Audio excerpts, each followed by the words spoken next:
नमस्कार। हम पढ़ रहे हैं राजस्थान अध्ययन कक्षा 10 और हम पढ़ रहे हैं जिला दर्शन। और आज का जो जिला रहेगा वो रहेगा मेरा जिला यानी हनुमानगढ़। हनुमानगढ़ के अंदर जो पर्यटन स्थल है उनके बारे में बात कर लेते हैं। कालीबंगा 4500 वर्ष पूर्व यहाँ सरस्वती नदी के किनारे हड़प्पाकालीन सभ्यता फल फूल रही थी। पुरातत्व प्रेमियों के महत्वपूर्ण स्थान कालीबंगा हड़प्पा सभ्यता के अवशेषों के प्राप्ति स्थल के कारण प्रसिद्ध है। ये अवशेष 2500 ईसा पूर्व के हड़प्पा और पूर्व हड़प्पा युग से संबंधित है। कालीबंगा में खुदाई से हड़प्पाकालीन सील, मानव कंकाल, अज्ञात स्क्रिप्टेड, तांबे की चूड़ियाँ, मोती, सिक्के, टेरिकोटा, सीप के खिलौने मिले हैं।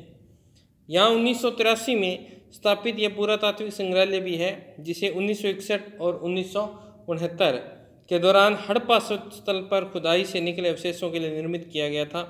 यह संग्रहालय इस संग्रहालय में 3 दीर्घाएं हैं, जिनमें एक दीर्घा पूर्व हड़प्पा काल और 2 शेष दीर्घाएं हड़प्पा काल की कलाकृतियों के लिए समर्पित है। उसके बाद में है बटनेर का किला, सबसे पुराना दुर्ग है ये। बटनेर बट्टी नगर का अपभ्रंश है। उत्तरी सीमा प्रहरी के रूप में विख्यात है, यानी उत्तरी सीमा का प्रहरी दुर्ग किसे कहा जाता है तो बटनेर दुर्ग को कहा जाता है। इंपॉर्टेंट प्रश्न है, याद कर लीजिएगा। भारत के सबसे पुराने किलों में एक माने जाने वाला बटनेर का किला यानी हनुमानगढ़ किला किस नदी के किनारे है? प्रश्न पूछा गया है। घग्गर नदी के किनारे है, जो अब उफान पर है पूरी।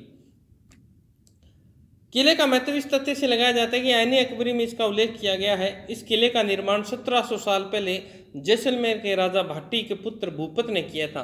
तो इसका निर्माण पूछ लिया गया है, किसने किया था? भूपत भाटी ने किया था। तैमूर और पृथ्वीराज चौहान सहित कई साहसी जो शासक थे इस किले पर कब्जा करने की कोशिश की। सदियों से कोई भी इस किले को नहीं जीत पाया। अतः 1805 में इस किले को राजा सूरज सिंह ने भाटी राजाओं से पराजित किया और किले पर अधिकार कर लिया। और जिस दिन इसको जीता था उस दिन वार था मंगलवार, और मंगलवार हनुमान जी का वार था, इसलिए इसको हनुमानगढ़ इसका नाम रख दिया गया। यह दुर्ग क्यों महत्वपूर्ण है तो ध्यान रखना। अगर हम भारत की बात करें, इस तरह से भारत की मैप की बात करें तो इस साइड में हमारे पाकिस्तान है और यहाँ हमारे क्या है, ये अगर ये साइड अपन देखें ये राजस्थान है। तो यहाँ से जितने भी आक्रमणता आते थे वो इस साइड से ही आते थे। तो यहाँ आते तो ये राजस्थान में उत्तरी सीमा पर है और यहाँ व्यापार के जो मार्ग थे वो यहीं से थे। तो यहाँ जो भी आता वो उस किले को कब्जा कर लेता, इसीलिए इस दुर्ग ने सबसे ज़्यादा क्या आक्रमण सहे हैं। तो ये बात इसलिए फेमस है। फिर आता है जयपुर। जयपुर का नाम है गुलाबी नगर या गुलाबी शहर, पिंक सिटी। और पिंक सिटी में हवा महल का निर्माण पूछा गया है, किसने करवाया है? तो ध्यान रखना, भगवान कृष्ण के मुकुट की जैसे दिखाई देने वाला यह महल अनूठा है। 1799 में इसका निर्माण करवाया था स्वयं प्रताप सिंह ने। कैसे याद रखेंगे? हवा कब अच्छी नहीं लगती? जब ताप चढ़ जाती है। कब? जब ताप चढ़ जाती है। तो ये लो, ये 5 मंजिला है। इसका वास्तुकार कौन था? लालचंद उस्ता था। ये भी इंपॉर्टेंट प्रश्न है। गुलाबी शहर का प्रतीक हवा महल बलुआ पत्थर से बना राजस्थानी वास्तुकला और मुगल शैली का मिश्रण है। इसकी दीवारें सिर्फ 1.5 फुट चौड़ी है और 1953 में बेहद सुंदर आकर्षक छोटे छोटे आकारों की झरोखे हैं। 953 छोटी छोटी खिड़कियां बनी हुई है इसमें। इसे बनाने का मूल उद्देश्य ताकि शहर में होने वाले मेले, त्योहार, जुलूस को महारानियां इस महल के अंदर बैठे बैठे देख सकें। हवा महल गर्मियों के मौसम में भी इन झरोखों का कारण वातानुकूलित रहता था, यानी एसी बन जाता था। तो ये यहाँ से मेन प्रश्न बनेंगे। हवा महल का निर्माण किसने कराया? कृष्ण के मुकुट जिसकी आकृति किसकी है और इसका वास्तुकार कौन था? इतना ही प्रश्न यहाँ से बनता है। फिर आता है आमेर महल। जयपुर से 11 किलोमीटर की दूरी पर कछुआओं की पुरानी राजधानी थी। कौन सी? आमेर। इस किले और स्थापत्य के लिए पर्यटकों का मुख्य आकर्षण रहा है। यूनेस्को की विश्व धरोहर सूची में शामिल है ये मैंने आपको करा दिया था। आम, चीकू, गाजर 6.5 के 6 याद करवाए थे। पूर्व देख लेना। पूर्व में कछावा राजपूतों की राजधानी आमेर महल ऊंची पहाड़ी पर स्थित है।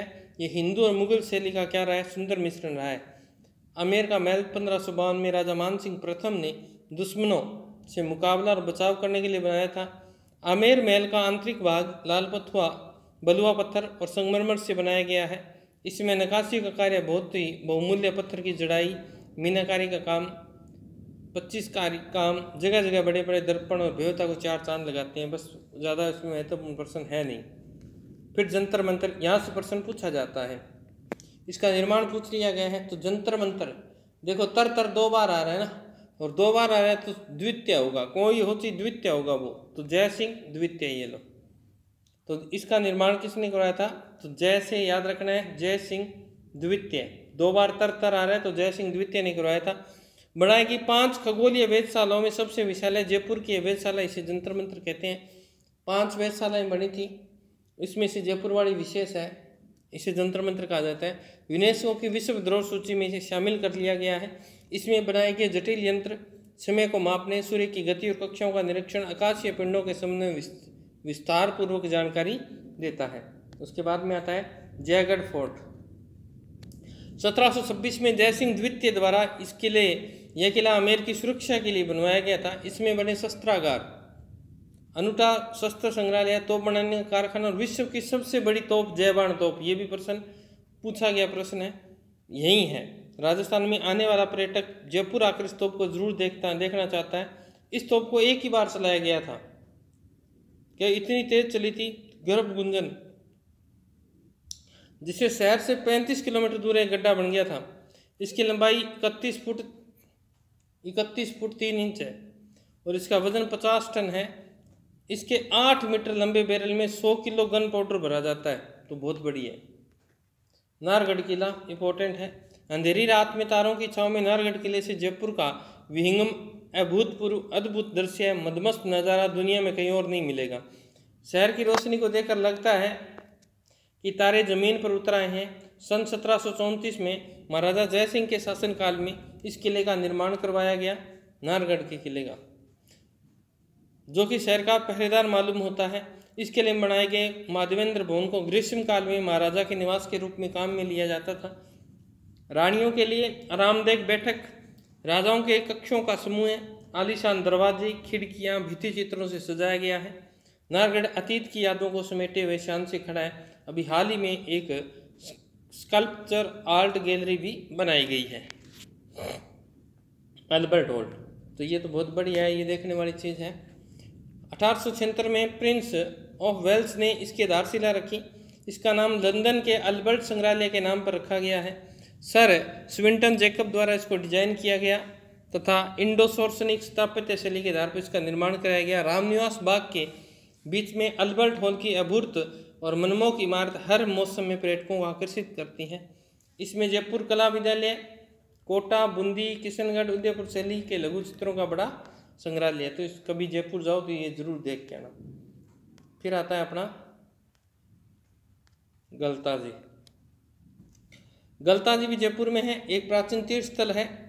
ये गालव ऋषि की तपोस्थली है। गलताजी में स्थित कुंड में स्नान का धार्मिक महत्व है।